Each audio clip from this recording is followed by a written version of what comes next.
नमस्कार मित्रों, गुरु प्रदोष व्रत गुरुवार के दिन पड़ता है, इसीलिए इसे गुरु प्रदोष व्रत कहा जाता है। गुरु प्रदोष व्रत करने से 100 गायें दान करने जितना फल मिलता है। सभी प्रकार के कष्ट पाप नष्ट हो जाते हैं।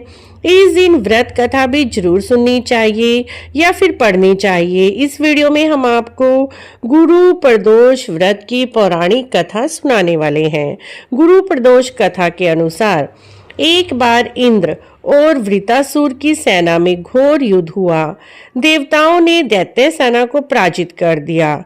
यह देखकर उनका राजा वृतासुर बहुत ही क्रोधित हो गया और वह स्वयं इंद्र से युद्ध करने के लिए आया।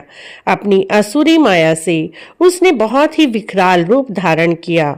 सभी देवता भयभीत हो गए और डर के मारे वहां से भाग खड़े हुए। भागते हुए वह गुरुदेव बृहस्पति की शरण में पहुंचे।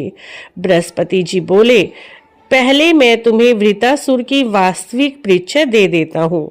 वृतासुर बड़ा ही पराक्रमी और कर्मनिष्ठ है।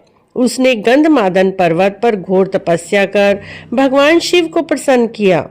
पहले समय में वह चित्ररथ नाम का राजा था। वह अपने विमान के साथ एक बार कैलाश पर्वत पर गया। वहां पर शिव के वाम अंग में माता पार्वती को विराजमान देखकर वह शिव पार्वती का उपहास उड़ाने लगा और बोला, हे प्रभु, मोह माया में फंसे होने के कारण हम स्त्रियों के वशीभूत रहते हैं, किंतु देवलोक में ऐसा देखकर मुझे बहुत ही अजीब लग रहा है कि आप स्त्री का आलिंगन वध कर सभा में बैठे हैं। चित्ररथ की यह बातें सुनकर शिव शंकर भगवान बोले, हे राजन, मेरा व्यवहारिक दृष्टिकोण अलग है। मैंने महाविश्व का पान किया है, फिर भी तुम मेरा उपहास उड़ा रहे हो।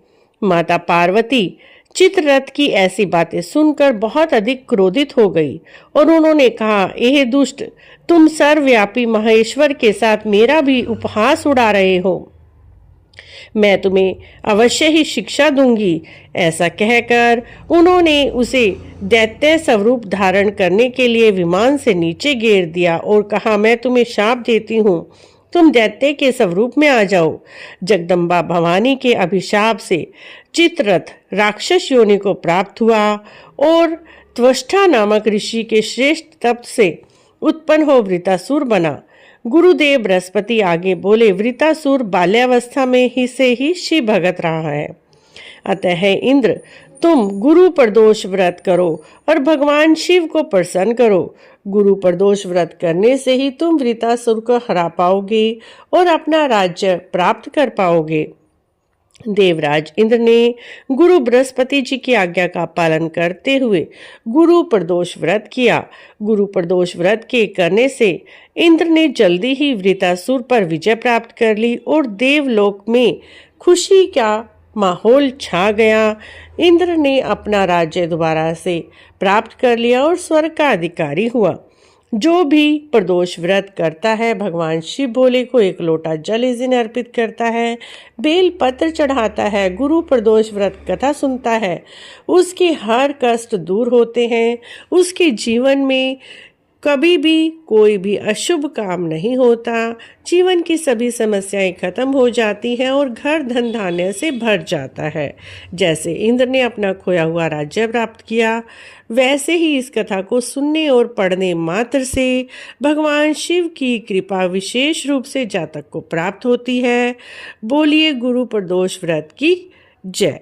मित्रों, यदि आपको भी गुरु प्रदोष व्रत की यह कथा अच्छी लगी है तो आप हमारे चैनल को जरूर सब्सक्राइब करें, लाइक करें, वीडियो को शेयर भी करें। कमेंट बॉक्स में ओम नमः शिवाय अवश्य लिखें।